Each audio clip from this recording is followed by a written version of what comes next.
Book of Joel 2:21 to 26.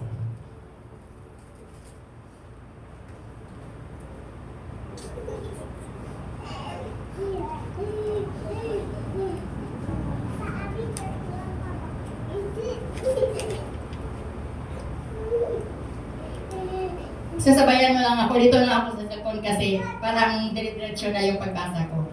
Sa 21, sabi po dito, lupain, huwag kayong matakot. Kayo ay magsaya't lubos na magalak dahil sa lahat ng ginawa ni Yahweh para sa inyo. 22, mga hayop, huwag kayong matakot. Luntian na ang mga pastulan. Namumunga na ang mga punong kahoy. Hitik sa bunga ang igos at ang ubas.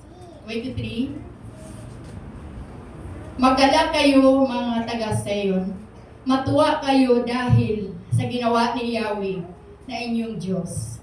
Pinaulan niya ng sapat sa taglagas at gayon din sa taglamig, tulad ng dati o ulan din sa tagsibol. 24, mapupuno ng ani ang mga giikan. Aapaw ang alak at langis sa mga pisaan. 25, ibabalik ko ang lahat ng nawala sa inyo, nang pinsalain ng katakot-takot na balang ang inyong pananim. Ako ang nagpadala ng hukbong din ito laban sa inyo. 26, magkaroon kayo ngayon ng saganang pagkain at kayo'y mabubusog. Pupurihin ninyo si Yahweh na inyong Diyos na gumawa ng mga kahangang bagay para sa inyo. Hindi na muli pang kukutyain ang aking bayan. Salamat po sa mga banal ng salita. Lord, tulungan mo ako, Holy Spirit, na maitawid ko, ma-exhort ko na maayos tong Book of Joel. Sa pagkasa ko pa lang dito, ay nakakatakot na yung mga salot pagsubok sa buhay. Sa aklat na ito, ay naglalaman ng mensahe ang Panginoon sa pamamagitan sa buhay ni Joel. Sinalakay ng balang ang buong bayan ng Juda. Nagpadala ng salot ang Panginoon. Nagdilim ang buong kapaligiran. Namatay ang lahat ng mga hayop at walang natitira. Lahat ng pananim ay namamatay at puno ng kadiliman ang kapaligiran. At dahil sa sobrang katigasan ng mga tao doon, so nangusap ang Panginoon kay Joel. At dito po na sa aking pagbulay-bulay, ay sabi po ng Panginoon, mayroon siyang utos dito na sabi niya, magsisi kayo sa kabila ng pagsubok. Magalak kayo, mag-aayuno kayo, magbalik loob sa Diyos, at huwag matakot. Bilang tayo po ay, bawat isa sa atin ay magkaroon talaga ng matinding pagsubok sa buhay. At tayo po ay lalapit lang sa Panginoon kasi siya ang tutulong sa atin. Hindi po tayo malumog sa problema kasi ang Diyos, pag mayroon tayong Diyos sa buhay, siya ay tutulong sa atin. Siya ang solusyon natin. Siya ang magdesisyon sa lahat ng ating gagawin. I-consulta natin sa lahat sa Kanya kung ano ang plano natin sa buhay. Siya ang magbigay ng idea kung anong dapat gawin. At mayroon akong tanong sa inyo, ano ba ang balang sa inyong buhay? Ang balang ito ay na-search ko is, it symbolizes a devastating divine judgment, often termed the day of the Lord. It is a sign na malapit na ang Panginoon. Sabi po dito na magsisi kayo. Yun po ang pangusap ni Lord, na magsisi po tayong lahat. At bawat isa sa atin ay magkaroon ng problema at matinding pagsubok sa buhay. Isa po ako dito, no? I-share ko lang yung buhay ko dati. Hindi ako iyak. Kasi ang Lord, nangusap din sa buhay ko na, Lord, ay tinawag niya ako dito na yung pagpunta ko pa lang sa Manila, hindi ganito ang ayos ko eh. Yung depression, parang hindi ko talaga kaya na, parang sabi ko, Lord, bakit mo ako, marami akong tanong sa buhay, no? Pero yung nakikilala ko na siya, na-realize ko talaga na, Lord, yung nakilala nakilala ko na siya, ito po ay inalaw mo lang sa akin. Parang ako po ay lubos na makakilala sa iyo. Kasi dati ang naglingkuran ko is mali na paglingkod. Active ako sa religious works, pero ang relihiyoso hindi tapat. Religion is not hindi naka-based doon na religion. Religion cannot save you. Yes.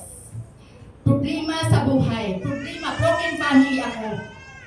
Pagpunta ko sa Manila, bit-bit ko yung problema sa kabigatan nun. Sabra, Lord, huwag na akong iyak. Kasi tapos na yun. Pero, i-share ko lang. Hindi ko lang, kaunting lang na yung problema na yun na naghiwalay kami ng asawa ko. Pero, yung question mark na yun, may pala yung Panginoon sa akin. May greater plan para sa akin. Yes, amen. Pinapunta niya ako dito, hindi lang na magkasama ko yung apo ko kasi walang kasama. Na-realize ko ngayon na God has a greater plan for me. Na ako nakatayo ako dito na share sa inyo at hindi na ako nahiya na yung word of God i-share ko sa inyo kung anong kabutihan ni Lord na iniwan niya sa akin. God is good all the time. And all the time, God is good. By God's grace, nalagpasan ko na yun. I surrender everything to the Lord. Amen. Problema sa financial. Nandiyan ang Lord, i-provide niya pag lalapit ka sa Kanya. I-provide niya ang lahat physically, mentally, wisdom at knowledge ibibigay sa iyo. Kasi pag hingi ka sa Lord ng wisdom, sabi ng Proverbs 3:5, trust in the Lord with all your heart and lean not on your own understanding. Yes. And trust the Lord always. Kung ano man ang kabigatan, ilagak mo sa Kanya. Siya ang pahingahan. Amen.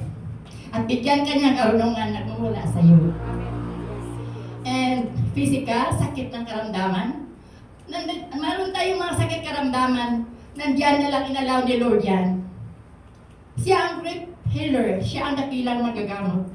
Kung lalapit tayo sa Kanya, ang doktor is instrument lamang po. Ang gamot, medisina, instrument lang po. Pero tayo po ang lalapit sa Kanya. Iluhod natin ang lahat ng mga pangangailangan natin.